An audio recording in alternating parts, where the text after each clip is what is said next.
The world can press a button and hear John Lennon's voice again.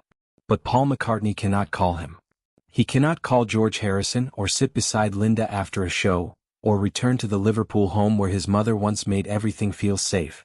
Yet at 84 he still walks toward a microphone carrying songs that have outlived nearly everyone who helped create them. The recordings never age. Paul has had to. He was born in 1942 into a modest, disciplined Liverpool household. His mother, Mary, worked as a nurse, holding the family together with quiet steadiness. In 1956, when Paul was just 14, she died of breast cancer. Music became the language he didn't yet have the words for, a place to hold grief without having to explain it. A year later, Paul met John Lennon at a church fete. Both boys had lost their mothers young, though neither spoke of it directly. That shared, unspoken loss became a quiet foundation beneath their partnership. Together with George Harrison and later Ringo Starr, they built something out of relentless work, hardened through years in Hamburg before the world ever knew their names. Fame, when it came fast and overwhelming. Screaming crowds, endless touring, a private life shrunk down to hotel corridors. When they stopped touring in 1966, the group found new freedom in the studio, but that same freedom gave each member room to imagine a future without the other three. Brian Epstein's sudden death in 1967 removed the one person who had kept their competing personalities in balance. By 1970 the Beatles were gone, and much of the public blamed Paul directly for ending them. He retreated to a farm in Scotland with Linda, rebuilding his identity from nothing. Their band, Wings, was mocked at first, Linda especially, despite wanting nothing more than to be beside her husband.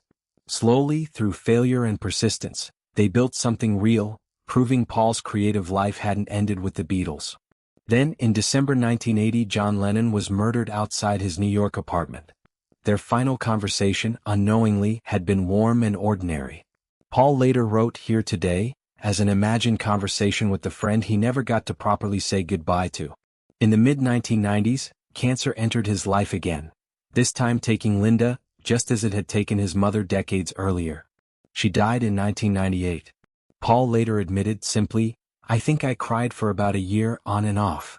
Years later, George Harrison's own battle with cancer ended in 2001.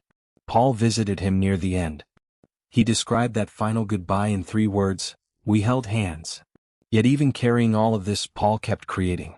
In 2023 he helped complete Now and Then, a Beatles song built from John's decades-old demo, finished at last by the surviving members. In 2024 his long-lost 1961 bass, missing since 1972, was found and returned to him. He played it on stage for the first time in over 50 years. Now at 84, Paul continues writing. His newest solo album reached #1 in Britain, his 24th chart-topping record across 6 decades. He still returns to the same uncertain beginning every songwriter knows.